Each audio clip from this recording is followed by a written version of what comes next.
In this specific example, it was a client in the health field.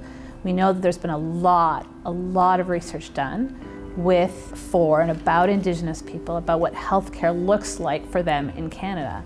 And so it was going to be a burden on Indigenous respondents to go directly to them and have them cover that whole landscape for us and essentially teach us what we should already know from reading the reports and the documents and all the other information that already exists. So we suggested starting with a lit review, a secondary review, find out what the landscape already exists, what we already know is out there, and then when we go to do primary research, whether that's interviews or a survey, we can really dig down into the client's specific needs and learn more with the time that we have with Indigenous respondents. And I thought that was such a brilliant point and so important. There has been so much good baseline research done in the healthcare space, but in many other areas, and if it's not a formal research project, there are publicly available documents, there's statements by Indigenous people, there are resolutions by Indigenous political organizations, there's so much content available, but maybe not in the public conscience.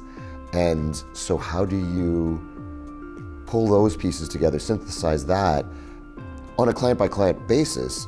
But there's so much good work that can be done before going to talk to people, before taking their time up. A big thing about the capacity building is just the amount of time. Like, you only have so much of it, and if you're going to invest it in a conversation, you should have that investment be as valuable as possible by having that questions be as targeted as possible and not start from scratch. Right. So I thought that was a very insightful perspective.